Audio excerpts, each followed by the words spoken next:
All right, today we're diving into a world where reality itself is, well, it's under attack. That line between what's real and what's fake, it's pretty much collapsing. And the weapon of choice, you guessed it, is AI. So I want you to really let that sink in for a second. This isn't some sci-fi movie plot anymore. It's not a hypothetical. It is the central challenge of our digital age, and it's a challenge that, all of us are facing right here, right now. You'd think the difference would be obvious, right? On one side, you've got real, untouched stuff, and on the other, this incredibly realistic illusion cooked up by AI. But, the source material for this explainer shows it's just not that simple. It actually frames this whole thing as a kind of interactive test of our own perception. So the real question becomes, could you pass it?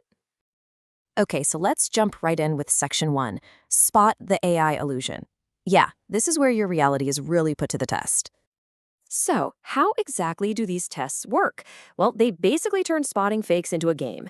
Imagine this. You're listening to a famous historical speech, but somewhere in the middle, a few words are subtly changed. Could you catch it? Or maybe you're shown two videos side by side, and you have to pick the real one from the perfect fake. You could be scrolling through a social media feed that's a mix of real and AI-generated posts. Or you get a phone call and have to figure out if you're talking to a real person or an AI clone. Every single one of these challenges is designed to show us one thing, just how ridiculously easy it is to fool our own senses. And that brings us right to our second section, from novelty to weapon. Because to really get a grip on the threat here, we have to look at how dangerously fast this technology has evolved. Yeah, this stuff didn't just pop up overnight, but it was close. Just look at this timeline. In the early 2010s, this was all just academic research, GANs in theory. Then, flash forward to 2017, and suddenly it's viral memes, swapping celebrity faces, all for a laugh. But then things got serious, fast. Just 2 years later, in 2019, it's being used for political disinformation. And now, here in the 2020s, it's a common tool for all kinds of fraud, like voice cloning scams. We went from harmless fun to a serious weapon in less than a decade. That is incredibly fast. Which brings us to section 3, a tool for creation and chaos. See, here's where things get really complicated. This technology isn't just a weapon, it's also a tool. And that creates this massive conflict between amazing innovation and, well, total devastation. First, let's talk about the chaos. Just picture it. A teacher whose entire life and career are just destroyed by a completely fabricated, malicious video. Or a journalist who gets targeted by a smear campaign using their own face and their own voice against them. The human cost here isn't abstract, it's real, and it is absolutely devastating. But then you flip the coin. You've got innovators and artists who are arguing, hey, wait a minute, this is a revolutionary new medium. And they have a point. I mean, imagine filmmakers bringing historical figures back to life on screen and it looks completely real. Or artists using this very same tech to create some seriously powerful political satire. As a tool, its creative potential is just incredible. So that leads us perfectly into section 4, the guardians of truth. With the battle lines drawn so clearly, there's this new group of people racing to try and restore trust in what, let's be honest, kind of feels like a post-truth world. And boy, do they have their work cut out for them. This quote from a cybersecurity expert, it really says it all. The AI that creates deepfakes is improving faster than the AI that detects them. Let that sink in. This isn't just a race, it's a full-blown arms race. And right now, the people trying to defend the truth are always one step behind, constantly playing catch-up.